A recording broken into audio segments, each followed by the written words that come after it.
them and bring them to you. So I guess let's start with the biggest question we had of the night, which is, who matters in America? And you said something about Donald Trump on our show, actually, the week of the Republican National Convention that I kind of want to bring us back to here. He has said, certainly in this election, he's made it fairly clear that who he's saying matters are suburban residents, particularly white suburban residents. He sort of changes whether he's trying to bring people of color into that or not, but he's explicitly saying, okay, who I'm talking to are white suburbanites. And it's interesting because, you mentioned that he has such a long and unique understanding of the suburbs, but that it might not be right. Can you unpack that a little bit, like his history with the suburbs? Yeah. So, I guess the first thing to say about Donald Trump is that he has this entirely consistent business model, which he's basically been the kind of person he is since in his 20s when he started working for his father.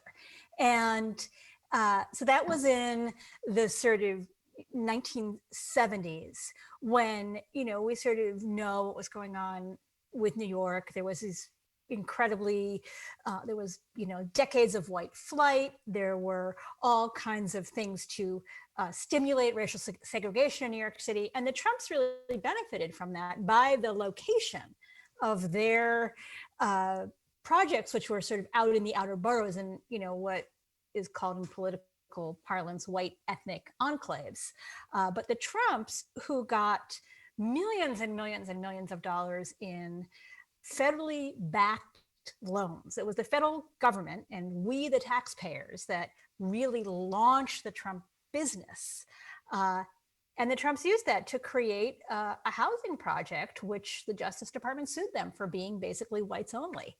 And that was the moment at which Trump hired the infamous lawyer Roy Cohn and to fight that. And eventually they settled that lawsuit, promising, as we know, Donald Trump is a man of his word, that they weren't going to discriminate ever again. And that is the pattern that we've seen with Trump forever, is that sort of who is good for his business is who matters. Right. And the question about white suburbia right now is that he understands that that is sort of the key to his election. So right now, those folks matter, but it's kind of a myth because that piece of white suburbia, as he's envisioning it, is sort of stuck sometime back in the last century, and he hasn't really updated his model.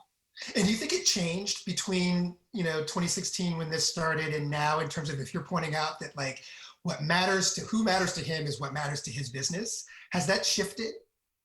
No, not really. Although I think that, one of the things that I think that, thanks to, we've been doing this reporting for 4 years at Trump Inc. And there's been a lot of other great reporting out there. The recent revelations of Trump's tax returns, which was an amazing thing by the New York Times, when you think that like DAs couldn't get it, Congress couldn't get it, various prosecutors couldn't get it. Obviously, we, the public, could not get it, but the New York Times got Trump's tax returns. And we understand his business model is it's a failing business model, but it keeps itself afloat by constantly finding some new people to buy in and to believe that they can be part of his successful project that he's pitching, which is not really successful, until the point at which that project fails and he goes on to somebody else. So, in 2016, when I spent a lot more time out in the campaign trail, Trump was sort of much more actively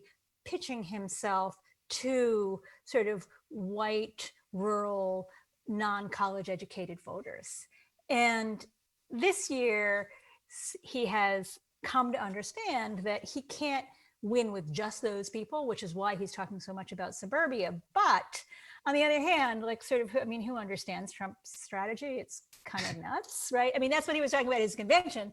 Not really talking about that now. It's true, right? Like, it's so changed. His actions in the debate, where he wouldn't even disavow white supremacy, and he told the Proud Boys, whatever he said, to, stand back and stand by, that was the best he could do, which was, obviously the opposite of what he was supposed to do, is not appealing to those people that he's been told he has to appeal to. So, this is sort of the kind of last stage of the campaign, I mean, whatever comes next, this is the way it is with Trump's business, which is he sort of desperately tries to, keep the boat afloat until he can jump off and go to a new boat and everybody on the old boat can sink. So I have a question for you, Kai, because, I have been thinking about this issue and especially sort of the way in your podcast, United States of Anxiety, you talk about the lessons of history, you talk about Reconstruction. And in the epilogue of my book, so when it was, back a year ago when I was writing it, I really wrote about how sort of oligarchy, which is really the form of government that Trump has brought, which is sort of in the oligarchs world, like only the oligarchs matter, right? So if he matters and then everybody's going to pay him or be part of his family, which is something that he's constantly redefining in sort of a, as many people have observed, a sort of mafia-like way. Like you're in the family if you're loyal to the family. And then you're out of the family unless you're the actual family. If you're not, and sometimes even the actual family, like his niece, Mary Trump, is actually an outsider. Right. But one of the things I was, sort of thought about is this issue of nativism and sort of oligarchy, and how I wrote that they're two heads of a hydra. But one of the things I've been thinking about is sort of talking about the codes of enforcing white supremacy as sort of the third head of the hydra of sort of Trumpism. And I'm just kind of wondering because, I think about money in politics all the time, and you think about white supremacy all the time. And I'm just sort of wondering, sort of what is the project of kind of slaying this hydra, and how do you see it? I mean, the slaying, I don't even know where to begin on how to slay the hydra. I mean, I think what's interesting, what I have found challenging in thinking about the Trump era is that you do have these two explicit things happening at once. You have an explicit white supremacist project. I mean, I think you just have to name that, and that's been the case since the beginning of his administration. Arguably, that's been the case through much of his public life. It is an explicit white supremacist project, which is different and new in modern politics, where the white supremacist project, which I think, has been, we have been in it for some time, but it hasn't been an explicit white supremacist. He has an explicit white supremacist project, and he has a fairly explicit oligarchical project, as you have documented. I mean, both things are quite explicit. And so how do they then relate for him? In history, the way they have related is in the history of Western culture, but certainly in the United States, has been that the white supremacy was constructed to serve the oligarchy, right? Like the whole idea of, and King said it best, Martin Luther King said it best, in one of his speeches about that, when the poor white man is, I'm now paraphrasing Martin Luther King, so you'll have to forgive me, but when the poor white man stomach cried out for food, the aristocracy gave me old bird Jim Crow, and so an explicit project of white supremacy from its inception has been to justify and hold up theft of labor, theft of Black labor, right. And ultimately. So the relationship between theft and white supremacy, which oligarchy is theft, are inextricably tied. So how do you then take it apart? We've had wave after wave after wave of effort in that. But most of those waves have been focused on rights. That's what I think is an interesting thing that we have to think about now, right? Is that right after the Civil War, the first wave of taking it apart was an explicit economic project. It was, hey, there is white supremacy allowed a creation of wealth that was unequal for these few people. We have to redistribute that wealth. That actually happened in the country. We had an open wealth redistribution effort in the first 10 years after the Civil War. But after that, it's largely been a conversation about rights and culture, and all those things are important, but they don't touch the wealth part. They don't touch the oligarchy part. So from which everything flows. From which everything flows, But I mean, other scholars would argue you can't divide it that way. I hear Ibram Keith in my mind now saying that the two things are necessarily tied. You can't say either or; it's both. But Donald Trump is interesting in that he made both things so explicit It's almost a gift. He made both things so explicit that we now have to have explicit conversations about the way they're tied. And that's not something we've done since the Civil War. Right. I mean, I've had a set of discussions with the author Masha Gessen about, can you even call it corruption when they say it out loud? And I think that is the same thing with white supremacy. I mean, I'm so used to covering political campaigns where we're like, oh, look, there's the dog whistle. And it's just not even a dog whistle. It's just a fire hose of coming at you of sort of, these are our beliefs. And our belief is us, we matter, those in the favored circle, and everybody who's not in the favored circle, which now includes the 213 and counting thousand Americans who have died of COVID and their families. To Trump, they are nobodies. Nobody gets COVID, he said before he got COVID. Well, let me ask you this on this story, because, all right, so right now, of course, we are watching a Supreme Court nomination unfold that is just a raw, whatever we think ideologically, it is a raw use of power to move this Supreme Court nomination. And it is tied very explicitly to Trump's relationship to the Christian right. And so he has decided that the Christian right mattered, right? Like that's somebody he decided mattered because it was good for him going back to 2016, and he's still trying to make good on that. And where I'm going with this is it makes me think about the transactional nature of everything with him. And you've written a lot about this, about for him, it's all a transaction.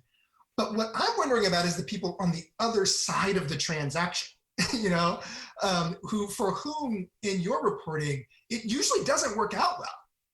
Yeah, I mean, I feel like you can take about 1 million examples, and let's just sort of put aside our current pandemic and the incredible loss of life and loss of livelihood that's been associated with Trump, who sort of, basically has a non-scientific and indifferent attitude, which he articulates towards the disease. And so what happens though with Trump, and that what he's always succeeded by doing is two things. One is he has just succeeded by, getting enough people to believe in the thing that he's selling, big, beautiful building, a fancy casino, whatever it is, condos, for as long as he needs to, for him to make money and move on.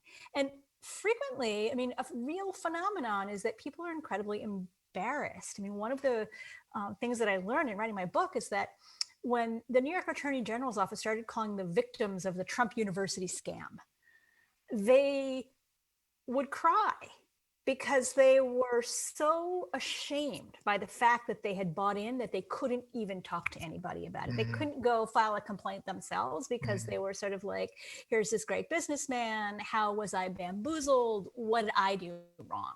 And I think that one of the things with Trump is he sort of manages to keep allowing that to feed on itself. But, talking about the Supreme Court, and it's interesting because the very end of my book, I didn't know where we would be in October of 2020, but the very end of my book was about the Kavanaugh hearings and Senator Kamala Harris questioning Brett Kavanaugh, and this sense of the Supreme Court being transformed from this sort of institution that would deliberate about justice to an institution where a judge, in that case Kavanaugh, would not say what is the truth, but what is the angle. And that's what has infected the Supreme Court, this sort of sense of partisanship and that there's an angle that they have to support. And I think we're seeing that play out now with Judge Barrett. It's sort of, which team are you on? Which, tribe are you in? And, as you have reported in your podcast, the Supreme Court can really, really screw things up. And they did in Reconstruction. And, sort of like jumping a little ahead a bit in my questions, but I'm so excited to talk to you. So I think that, one of the things that, we're now weeks away from the election. And I think that one of the things that a lot of people think who, don't like white supremacy or nativism or oligarchy is we're going to get past November and things will be fixed. Yeah. And, one of the sort of key things that I feel like, I've really been thinking deeply about, thanks to United States of Anxiety, is the way in which when you when the Civil War was won, the battle and the fight and the work really began. Yeah. And so I think for all of those of us who sort of feel exhausted, trying to sort of uphold democracy in these trying times, the idea that, it's sort of like it's not over after the election, I think is a sort of stunning and difficult thought to grapple with. But that, and in the court, is where those decisions really get made. Yeah, and it's really hard. I mean, because we have this figure, who is so consuming and such, because of the explicit nature of both the white supremacy and of the oligarchy, is such a threat. And that's how I feel about him. I feel very comfortable saying that he is such a threat to Black people and to the health of the country. And literally, there are two of those. Right. And so the ability to have a conversation, even myself, to think about, okay, but what about after? What about after? Say Donald Trump is soundly defeated, then what? And the interesting thing is, when you listen to, as I have been doing, if you listen to folks in the conservative thinkers, folks in the Republican Party who are the anti-Trump Republicans, right? They are very much they understand that the Republican Party itself has already given up on what about after in terms of democracy. That it's almost a zombie party, that it doesn't matter, because they know that they have shrunk the party to the point where it cannot win in democracy, and thus both the courts and the census become such raw political battles. Right, a way for the minority to rule the majority. To rule the majority, and for 30, 40 years. And history tells us that is absolutely 100% possible. We lived through that. I mean, the fact that we fought a civil war and rewrote our Constitution, three amendments, 13th, 14th, and 15th Amendment, rewrote our Constitution in order to make it a multiracial society. And we did, and it was those are lovely amendments, have flaws, but are lovely things. And it is the Supreme Court that proceeded to rewrite those, or reinterpret those amendments, particularly the 14th, to mean that corporations had rights over labor, not that Black citizens had rights equal to white citizens. And at the same time, there was this project over the entire 20th century to make us forget what we did in those 10 years after the Civil War. And so that's why the remembering is so important now. And again, I keep returning to, it's almost like Donald Trump has given a gift. I mean, that's an absurd thing to say, but by making things so explicit, we have been forced into a conversation that we had avoided for 100 years. Yeah. I think that's really, I think it's also just really true about sort of talking about the influence with Donald Trump, because, he's made it so clear. He says it every day, pay me and I'll give you something. It's just sort of, corruption couldn't be more message, go to my hotel, do a business deal with me, you will be in the family. And that is the window of what matters. And yes, it is very apparent. It is really like, there's no way to there's no way to even cover Trump with this sort of traditional journalistic tools, the sort of this and that, because it's so clear what he's doing. And even he is acknowledging that there's no that to his this. So you mentioned the tax story earlier, speaking of trying to cover something, what about the tax story? So what in there, was there anything that you were like, whoa, that I did not see coming? Well, no, but it was extent. I think that it really crystallized for me the extent to which Trump has a huge financial stake in winning this election. He's got $400 million of debt coming due in his second term, which we knew about some of it. We knew about, 350 million of it. But the extent to which that debt comes due, and then if Trump were reelected to a second term, he would be in charge of making macro and sometimes microeconomic policy that could affect his lenders. So what would you do if you were a bank? Would you default the president if he doesn't pay his bills, which we see he doesn't have the money to do. So that is a very real thing. I mean, the sense of like he doesn't have any money and he has a lot of debt is a problem. It's kind of sort of the way he's left the US Treasury. But on top of that, he has this, audit with the IRS. And we've seen how he'll just use the mechanisms of government. I mean, it's just become so apparent that he'll use anything for his benefit. He'll use the Secret Service to take him on a campaign stop effectively while he's infected with COVID. He'll have a political event at the White House. His daughter, Ivanka Trump, is using her tweet, which she uses for official White House business, her Twitter feed, to campaign for her dad. I mean, it is just really clear, not to mention, the fact that he got his Justice Department to try to dismiss the case against Michael Flynn, to commute Roger Stone's sentence, on and on and on and on. It is clear that he will use the mechanisms of government for his personal agenda and his personal and political agenda to maintain power. That is what he will do. So why wouldn't he say to the IRS, you must forgive this $100 million debt that I put? But given all of that, what do you think? So I'm going to ask you just to be a prognosticator here. I mean, this is the question a lot of our mind. So given what he faces if he loses, and you've seen, I mean, he's had so many lives. You've seen him with, you've covered what he does when he's got his back to the wall. What then do you expect? What do the next couple of months have for us? Like, how would you expect him to react? Not good, not well. I mean, there could be a couple of things. One is if he wins, we know what he would do because it's what he did after impeachment, which is just he fired all his political enemies and all these watchdogs and people who had testified against him.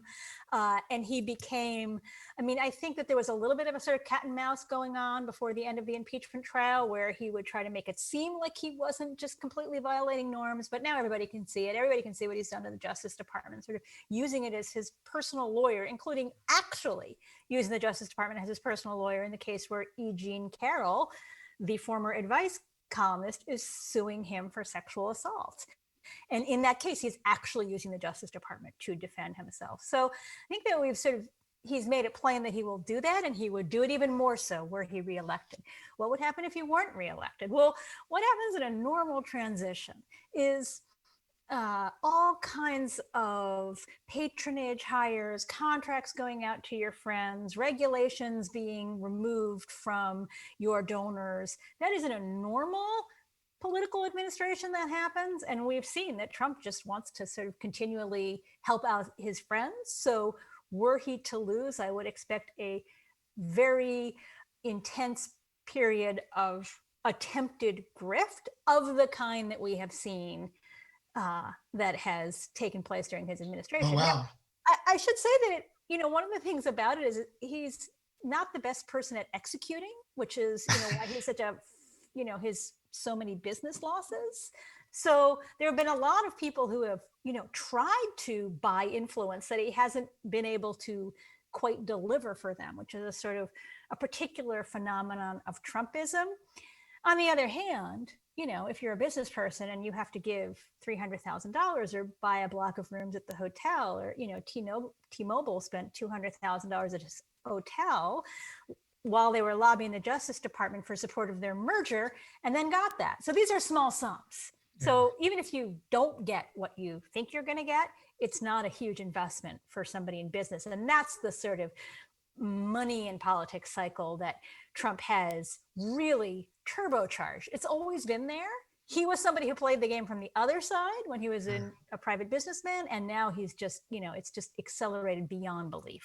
It's so funny because I'm totally focused on the idea that he will, how much he will undermine the process of transition politically and democracy, his willingness to tear things down on his way out the door. That seems to be something I take from the reporting, is that he will destroy things. He is very happy to destroy something if he can't have it. And I hadn't thought about it as rather just a sort of mad grab of corruption, or again, we can't call it corruption if it happens in in plain view, but a mad grab at grifting on the way out the door. So, I mean, would you downplay the sort of my terrors around what he'll do with his refusal to leave office? You know, I sort of really go back and forth on this. I mean, I think he's been quite clear, and there's no reason to, doubt Trump.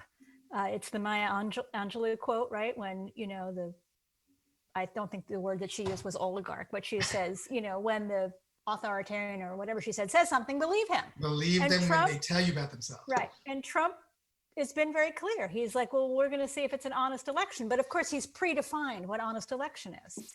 So I think that I feel, it's extremely alarming. And Judge Barrett today refused to say, well, that's bad. And Pence refused to say that's bad in his vice presidential debate. So, I mean, it's sort of like, it is, as you say, it's sort of, this is the zombie party. This is the Republican Party, where they're basically saying, like, we will hold on to power if it's not fair as we see it. Things are obviously extremely unfair for people who want to vote against them. However, in history, you have, in American history, the response to oligarchy, and we've been in moments before in our history, the Gilded Age comes to mind, when there's just been like an incredible rise of oligarchy and very anti-democratic systems. And what's happened is that systems have come in to increase democracy.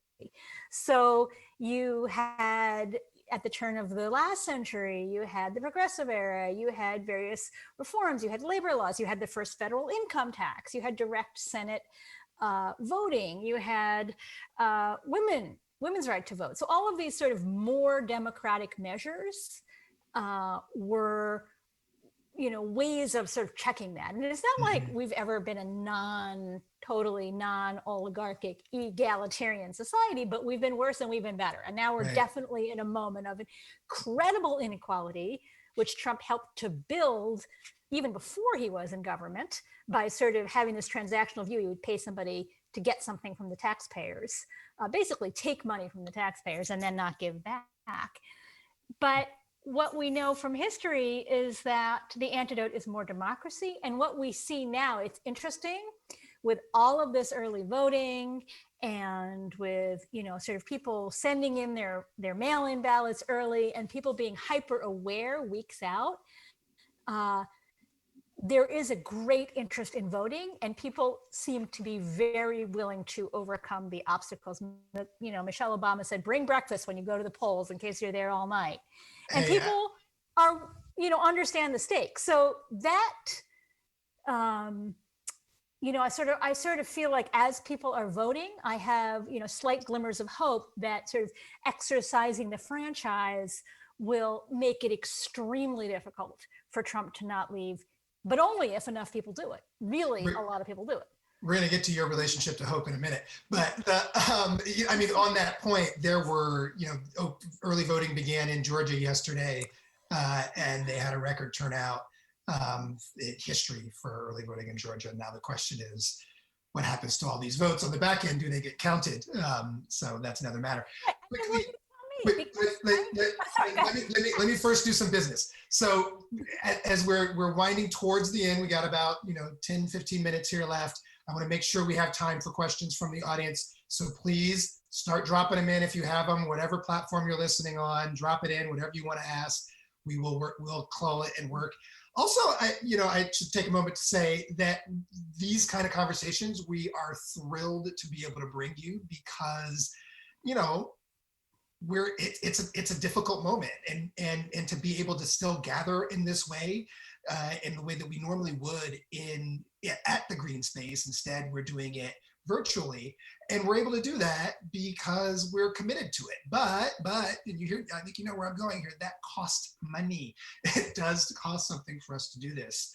We are a nonprofit organization, both the Green Space and New York Public Radio, and we rely on support from our viewers and our listeners and our guests to keep this coming. So if you were in a position to make a donation tonight, we would just love it if you will do so. And the easy way to do that is you can just text us, text the word live to 70101. That's live to 701 01, and we will text you right back, and we'll give you a form to let you know how you can contribute. So thank you for that, and thank you for supporting our work. And we hope you will also, while you got your phone out, go ahead and drop some questions for us into it. Okay, so now I want to ask you my question. Go ahead. Which was, what you were just saying, talking about now that you've done your business. Your slogan of your show is a show about the unfinished business of our history and its grip on our future. And, when I like to read history because I feel like it gives me hope, because I'm like, wow, like that was a shit show, but they lived through it and we're still here. So I feel like, that's one of the main reasons why I go back and sort of read about really difficult times in history. But I'm wondering, I'd like for you to answer the question that you asked me about sort of, what do you think about this moment? And does that historical lens that you've been examining, or sort of, how we got here at this point, make you feel like, yeah, we'll get through it? Or wow, like we've just never seen anything so bad before, like we can't possibly. Well, I'm going to start with something that is, real but not positive. You said, that was a shit show, but we lived through it. Not all of us lived through it. One of the things that ended Reconstruction was a horrific reign of terrorist violence against Black people that went on for decades. And tens of thousands of people. We don't know how many people were murdered. The Truth and the National Memorial for Peace and Justice down in Montgomery, Alabama, has been trying to, a modern effort. It was just now started trying to document those murders and how many we have. But it's a terrifying thing. If you haven't been there, I encourage everyone to go and to just see the number of people that were murdered. And it didn't stop there. What our history tells us, and this is the sobering thing, I'll get to something positive, but the sobering thing is that at every juncture that the project of white supremacy has been beaten into retreat, it has happened at gunpoint and through violence. And that is not to condone either thing, but it's the reality. Ultimately, in order to pass the Reconstruction Amendments, the South, one, we had to go to the Civil War. And then in order to pass the Reconstruction Amendments, they had to ultimately send the army back into the South in order to force it, because on their own regard, they were not going to accept that Black people were citizens. And so they had to send the army back in order to pass those amendments. And then there was this reign of terrorist violence. And it ultimately took the federal government to step in and start reining in that violence through intervention by again sending troops to the South. Again, in the civil rights movement, what moved the needle for the nation was it required Black people putting their bodies on the line in front of the television screens to show the kind of brutality that they were living through. So I think one of the things that we do have to get our heads around is that there are meaningful, and right now we can see, right, the violence is happening. Charlottesville. We see these sort of moments of violence as one-offs, like crazy one lone wolf moments of violence, but you can also see them as part of a pattern of violent engagement to try to maintain white supremacy in the face of a changing society. And so we should get our heads around the fact that there are people in this country, and they're not just fringe elements. There are people in this country who are prepared to fight to the death to preserve the status quo. That is what our history suggests. So, and that's just sobering, and I don't have anything to say about that other than it's true. Right. I mean, I appreciate the correction, and you're absolutely right. By we, I just meant that like the world didn't end. And right? so, but maybe it's like the wrong way of looking at it, because obviously it was apocalyptic for an awful lot of people. And one of the things that sort of is this, one of the things that I talk about in my book, and the book actually starts with the Holocaust, and it starts with Jared Kushner's grandmother living in this village when the Nazis were marching in, and like they kept thinking like things can't possibly get worse, and they kept getting worse. And many more people died and were brutally treated after they decided like things cannot get worse. But and it's just like that idea. There was a moment of reckoning after that. And Precisely. it wasn't sort of like, Hitler did not win the war and Nazism did not take over the world. So it's sort of, when I think about apocalypse, like, it's sort of like an extreme scale of apocalypse. But you're absolutely right. Like a lot, and it goes to that issue of erasure and historical memory. And, how do we, and who is we, think of these things? But the fact is, my life is better than my parents. Yeah. I face less racist, white supremacist violence. White supremacy gets in the way of my life much, much less than it got in the way of my mother and father. Not my grandmother, my great grandmother, my mother and father. And so progress is a real thing. But I think what the challenge we have, because we're such an ahistorical society, is that we think of progress as inevitable. And we think of progress as that's right. as a direct line. But progress comes through great pain, usually. And you're right, there can be great change on the back end of it, but every time we've had great change on the back end of it, there has first been great pain and great struggle. And one of the big deciding points on whether something positive comes out of that great pain, again, history shows us, has been how long people who have something to lose are willing to sit in the pain, right? Like ultimately, when it comes apart, it's been when white people, men, middle-class people, those of us who have some sort of investment in the status quo, who get something out of it, say, enough, like it's been enough. Like I gotta move forward. And when that happens, then you start, because the thing is that what does not happen, the people who are fighting for white supremacy do not get tired and do not give up. And so that is one of the great lessons, is that it's going to be, it's hard and it's going to last. So we do have a viewer question I want to get to. Are there historical precedents for other times in American history that should give us hope for a peaceful transition of power? Interesting. I mean, one could say every election we had, right? I mean, that's the thing, with the exception maybe of 1876. What's remarkable is that we have had nothing but peaceful transitions of power. It is remarkable. And, I think that, in the impeachment trial, one of the things Republicans kept saying is that, well, if people don't like it, they can vote against him. And it's sort of really clear to me that sort of voting now, as in history, has always been the thing to do. And it has been, I think that, it's very interesting because right around the time of sort of, one of the moments of peak Trump authoritarianism, when he sort of cleared the park at Lafayette Square, and so he could walk across and hold his Bible up for a photo opportunity. And even the New York Times was saying, like, this is an authoritarian tactic. And, the White House is walled off like it would be in a dictatorship. And at that moment, like, people took to the streets, huge numbers, and there were changes. I mean, they were on a local level, they weren't on a national level, but there was a reckoning. And, I think what that said to me is that, it's sort of like the actual virus, there's this political virus that has infected our country right now. And viruses can kill, democracies can die, but they can also be beaten back eventually. And I think that, so for me, the question of, what is going to happen?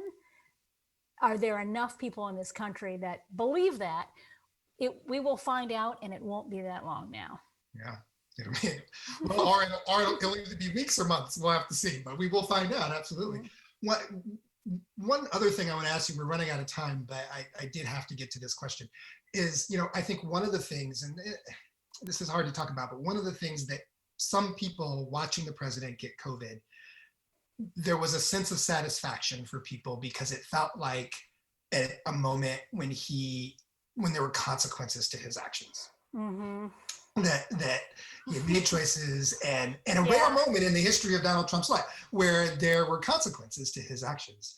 And I guess my question for you, as someone who has been a student of his life and his career, is do you foresee consequences? Do you foresee, for all the things that we've sat here talked about, and all the open graft and all of that, like, do you foresee consequences for any of this? So this is something that I am really, really thinking deeply about now. I mean, one of the things that, was so interesting to me when he got COVID, it was like the scene from Angels in America where Roy Cohn is visited by the ghost of Ethel Rosenberg. And it's like, was Donald Trump visited in his hospital bed by the ghost of Ruth Bader Ginsburg? But, but it was the same pattern of Donald Trump getting all of this premier treatment and medications and everything on the cutting edge, and sort of getting the kind of healthcare which most Americans cannot get. And maybe if everybody could get the same healthcare as Donald Trump, we wouldn't actually have to be as scared of the virus as we are. But to answer your question, which wasn't about that, it was, wait, what was it? Do you foresee consequences? Like, all of that, sorry. I went on a tangent. For any of it. Like, I mean, any piece of it is, do you feel like, okay, this, I think he's going to be held accountable for this? So I do. And I, for a long time, I mean, one of the things that happened under Obama was that Obama was very much sort of leave the past. And, there weren't, for example, the financial crisis, there weren't prosecutions. There wasn't a serious reckoning for the millions of people who lost their homes. And to me, part of that, the direct result of that was Donald Trump, because people became incredibly cynical. And they were like, I lost my home, my life had all these negative consequences, and nothing happened to the people that did it. Like, when GM was bailed out, people would say to me, why can't you just buy me a car or give me money? I'll buy a car. That'll help GM too. And so I feel like, that was sort of the Obama ethos. And I feel that that is problematic. And that if there is a page that is turned sometime after voting ends, it won't be like, let's forget everything that happens, because we will never heal if there is not a reckoning. Now, how will that reckoning happen? I think one of the ways that it will happen is through the local prosecutions and the Manhattan DA's case, which is an incredible historical irony, because as we wrote about in Trump Inc., and with ProPublica and The New Yorker, was how Cy Vance had a chance to prosecute Don Jr. and Ivanka and did not indict them, overruled it after a visit from Trump's lawyer, who was a major donor. But now he is in the Supreme, this case, which has gone to the Supreme Court. It's now about to go twice. But it looks like he actually may get to continue his investigation, and it's not pardonable. The New York Attorney General is also investigating, in a civil investigation, Trump's actions. So those are sort of two local prosecutions, but it does show that there is a kind of still a desire to get at the truth and to have justice and to have a reckoning. What happens at the Justice Department, I am not sure. But a lot of people are so upset. These are not close calls. These are not maybe did somebody make a phone call? Was there a wink and a nod? No, there were actual conversations between Trump and, for example, Michael Flynn's lawyer. And there is a lot of legal minds that are really upset about that and want to adjust that. So we don't want to have a situation, which is what was the bipartisan thing that we were doing in Ukraine for decades, which was that, somebody would get in office and put their former opponent in jail.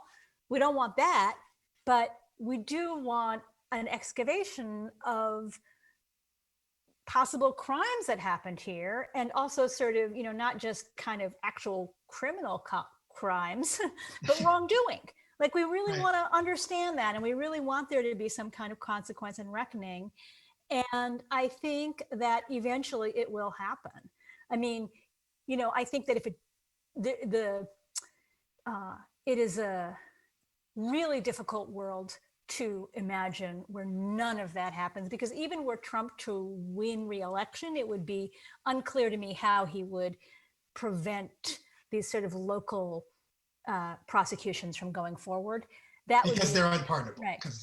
That would be a very difficult world. I mean, it's not like I want to say that anything is unimaginable, because we've, the thing Because is, here we are. how could it get worse? How could it get worse? How could it get worse? I don't want to fall into that trap, but I do think that, from the evidence that I see, those kinds of things can still go forward. And, and there is a real desire on the part of a lot of people to have some kind of just reckoning. Well, let's leave it at that. and your prediction of and hope for a real reckoning and consequences for criminal behavior. But wait 1 second. Okay. I want to ask you, because I feel like you've sort of, or maybe not. I mean, at the end, the last word of my book is hope. And I really struggled with that because I didn't want to write 400 plus pages about really difficult and challenging and negative things, crookery and, evading investigations and evading consequences, and then say, but be hopeful. But to me, what feels like hope is doing the thing that we do, which is doing the documenting, telling the stories, trying to create the space for the truth, so that what happened, what Brian Stevenson says happened after the Civil War, which is that the North won the war, but the South won the narrative. Yeah. So for me, just doing the thing that we do is an act of hope. Yeah. And the moment when I stop is when I lose hope, and I haven't done that yet. So I'm wondering, what you feel about that, or do you just feel like too anxious to say? What is my act of hope, or where do I see hope? Do you think that, like, sort of there's reason for it, or Yeah, I mean, keep on keeping on? Listen, if there's not a reason for it, then I'm not sure what to tell you. I mean, my act of, I don't have to look far. Like, as I said, my parents, my living mother could not go to the bathroom where she wanted to go to the bathroom. I am a gay man. I have been alive when it was a crime for me to have sex. I have seen, I have lived change, dramatic, huge change. So I would be foolish to say that nothing can change. That it would just be ahistorical, but it's hard. Change is hard. It is indeed. And I'm hopeful that a lot of people are ready to do that work. That's what it seems like to me. Now we do have to end. I'm glad we found our way to a note of hope to end on, though I found consequences hopeful too. But thank you so much for this conversation, Andrea. And again, American Oligarchs is out in paperback. I urge you to buy it. I also urge you to, if you can support our work at WNYC and New York Public Radio and Green Space, I urge you to text us text the word live to 70101. And you can find me at 6 p.m. Eastern on Sunday nights at WNYC, the United States of Anxiety. Thanks for joining us. Thank you, Kai. Thank you, Green Space. This was great. Thanks, everyone, for viewing and listening.